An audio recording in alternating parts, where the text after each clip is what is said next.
हलक से आजाद होने वाली चीख तकलीफ की वजह से निकल गई थी, इसमें कोशिश शामिल नहीं थी। कुछ समझ में नहीं आया था। अगर बगल में आग न सुलग उठी होती तो शायद इसे ख्वाब ही समझता, लेकिन तकलीफ ने एक लम्हे में हवास जगा दिए। मेरे सीने पर सवार शख्स ने दोबारा खंजर बुलंद किया। वो पूरी तरह मुझ पर हावी था और मैं इसका ये वार नहीं रोक सकता था। लेकिन इस वक्त कुछ फासले से चीखें और उभरी, हरे राम, खून, हत्या, खून हो गया। अरे दौड़ो पकड़ो, खूनी भाग न जाए।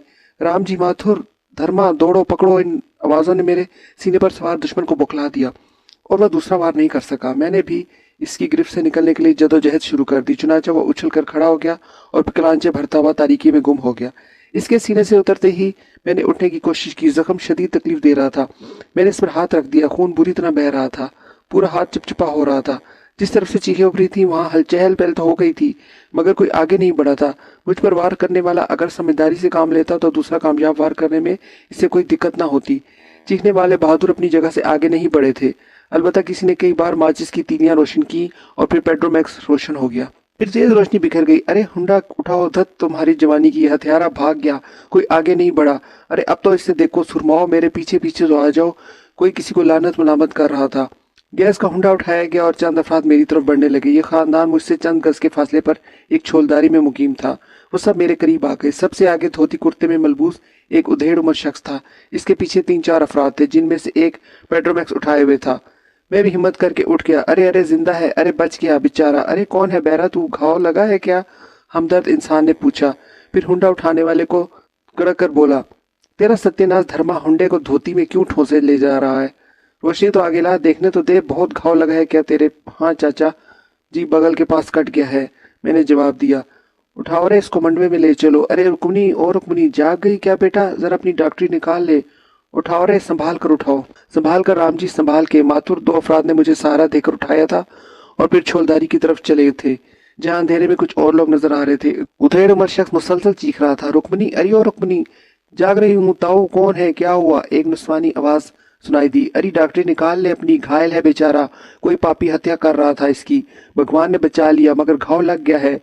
चीखो मत ताऊ जी, दूसरे लोग भी आसपास मौजूद हैं, मजमा लग जाएगा, मेरे साथ चलने वाले एक शख्स ने कहा। इतनी देर में हम छोलदारी के पास आ गए। अंदर ले चलो, अंदर, उधेड़ उम्र शख्स ने कहा। चलो अंदर, कदम बढ़ाओ, मुझे संभालने वालों ने कहा। मैं बादल नाख्वास्ता इनके साथ छोलदारी में दाखिल हो गया। छोलदारी काफी वसी थी। उम्र रसीद शख्स ने कहा, बैठ जा पूत, बैठ जा। रुकमनी, अरे ओ रुकमनी, कहाँ है तू? ये क्या हूँ तुम्हारे पीछे ताऊ? किसी लड़की ने जवाब दिया। अरे क्या कहा था मैंने? ऊंची सुनने लगी है। आप हटे सामने से तो मैं कुछ देखूं ताऊ, लड़की बोली। अरे बिठाओ इसे, तू बैठ जा बेटा। क्या तेरे भी कान खराब हैं? ये तुम नए लड़के लड़कियों को क्या हो गया? 20-20 बैरे कोई बात कहो तो 21वीं बैरी सुनते हो। अरे बैठ जाओ, गद्दा खराब हो जाएगा, खून बह रहा है मेरे बदन से। मैंने कहा। खून? एक और निस्वानी आवाज उभरी। बैठ जा मेरे बेटे, बैठ जा, मेरी आवाज बैठ ही जा रही है, मुमर शख्स ने कराते हुए कहा, और मैं बैठ गया। लो डूब गई लुटिया, दूसरी निस्वानी आवाज फिर सुनाई दी। इस लैम्प को करीब लाओ धर्मा को रुक्मनी नामी लड़की ने कहा। वो फर्स्ट एड बॉक्स के साथ मेरे पास बैठ चुकी थी। धर्मा ने पेट्रोमैक्स करीब रख दिया और पीछे हट गया।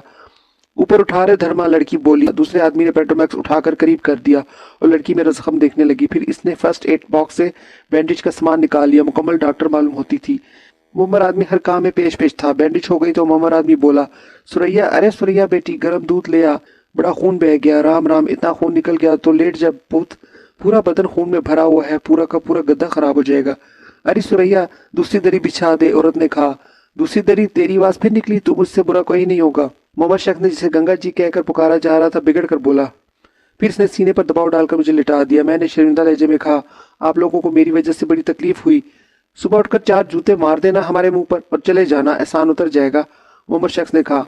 जी? मैं हैरानी से बोला। ताऊ जी चुप रहने दें, इन्हें ज्यादा बोलना अच्छा नहीं होगा। आप दूध पी लें, फिर मैं आपको इंजेक्शन दूंगी। आप आराम से सो जाइए, सुबह तक बिल्कुल ठीक हो जाएंगे। हाँ, औरत की आवाज फिर उभरी। फिर बोली, गंगा जी गुराए। इतनी देर में दूध का गिलास आ गया और मुझे सहारा देकर उठाया गया। दूध पीना पड़ा। रुक्मनी इंजेक्शन तैयार कर चुकी थी। इसने मुझे इंजेक्शन लगाया, फिर दोबारा मुझे लिटा दिया गया। बस आंखें बंद कर लो, अभी नींद आ जाएगी। मैंने आंखें बंद कर ली। दिमाग में हल्की सी सनसनाहट जरूर उभरी थी, लेकिन नींद या बेहोशी का शायबा भी नहीं था। सब लोग छलदारी में ही थे, लेकिन रुक्मनी ने इन्हें खामोश रहने की हिदायत की थी, इसलिए एकदम खामोशी तारी हो गई थी। कोई 20 मिनट गुजर गए, लेकिन मुझे नींद नहीं आई। जाग रहा था, पूरी तरह होश में था। फिर रुक्मनी ने कहा, बस ठीक है, काम हो गया। क्या काम हो गया? मोहम्मद शख्स की आवाज सुनाई दी।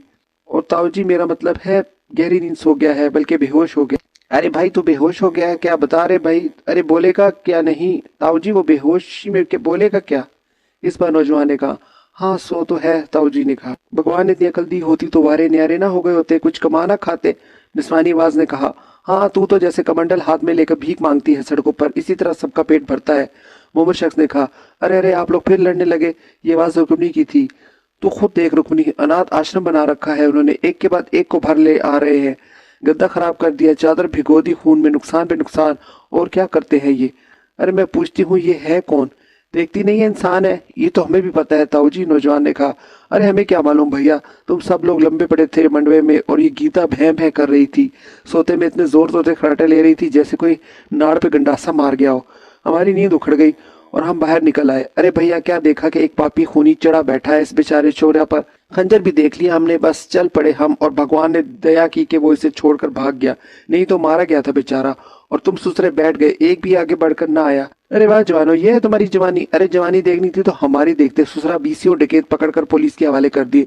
लाला जी, अरे लाला जी जरा मेरी तरफ देखो। इस औरत की तेज आवाज उभरी जिससे गंगा जी की मुसलसल चल रही थी, शायद वो इसकी धर्मपत्नी थी।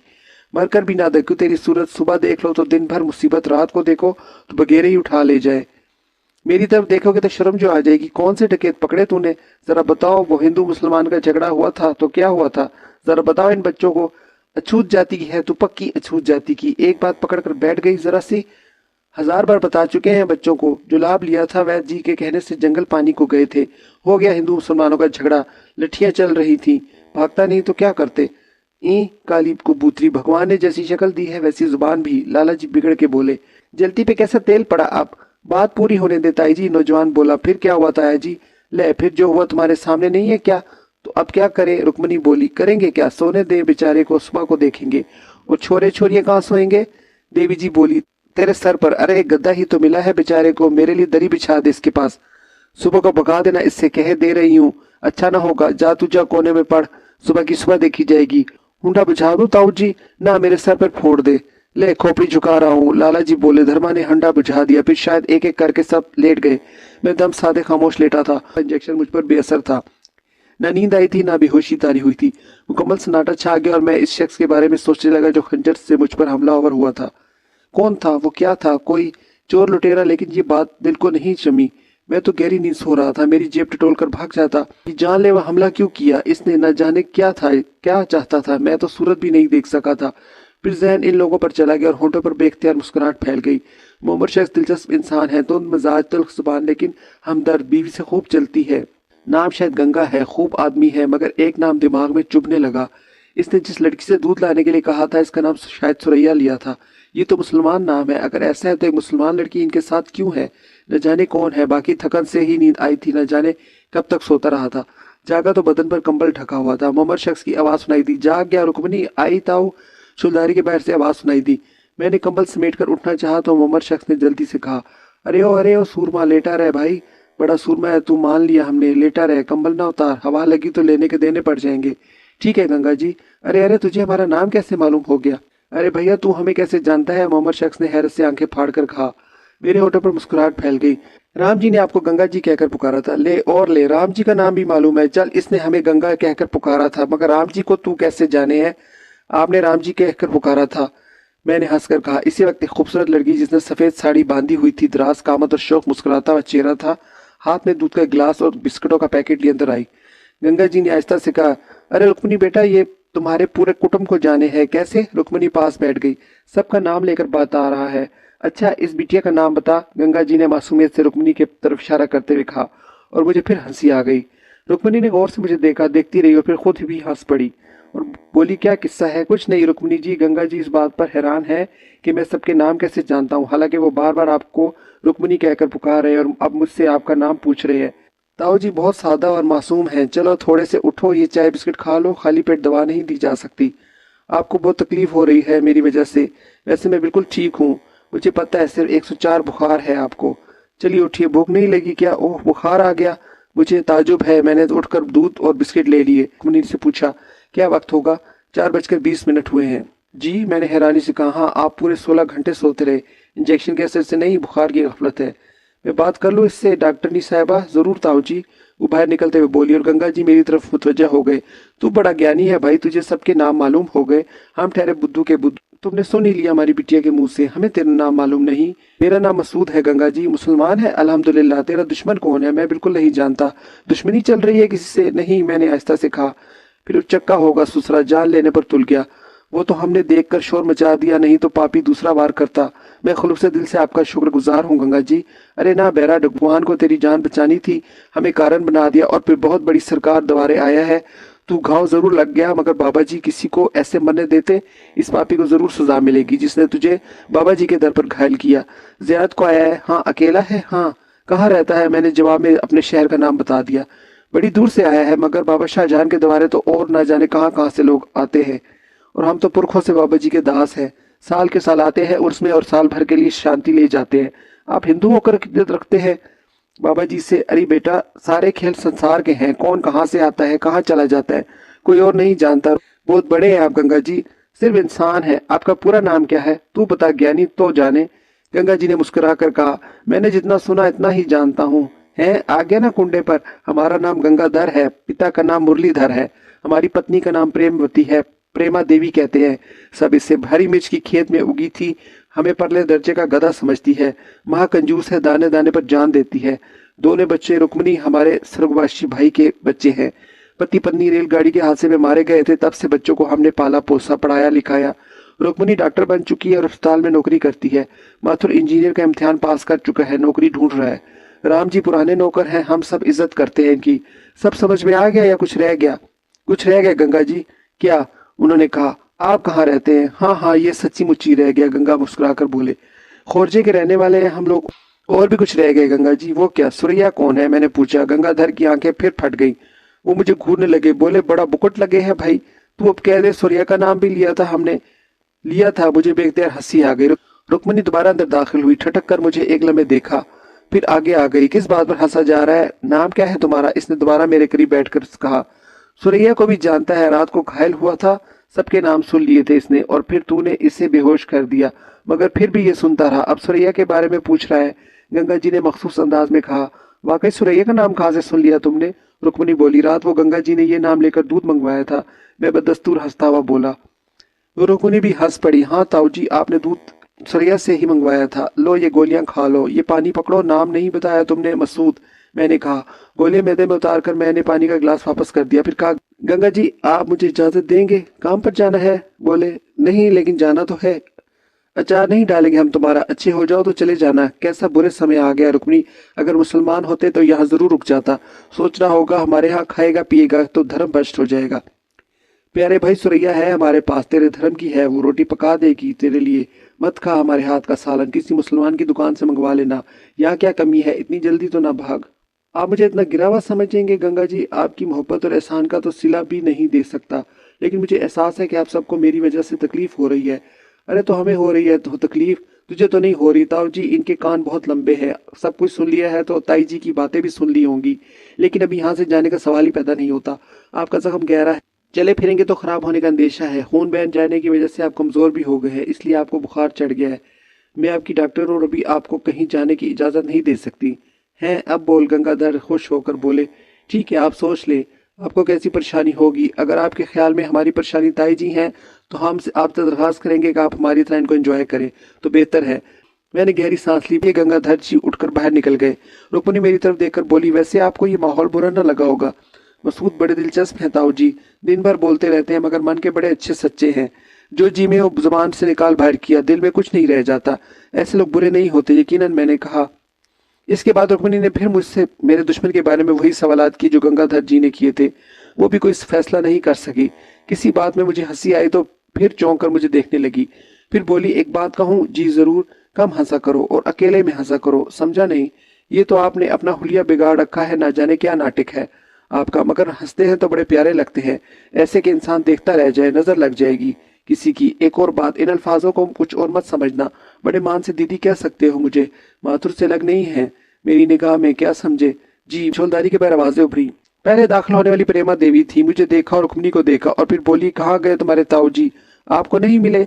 मिजार पर चले गए क्या? हाँ। इसका बुखार कैसा है?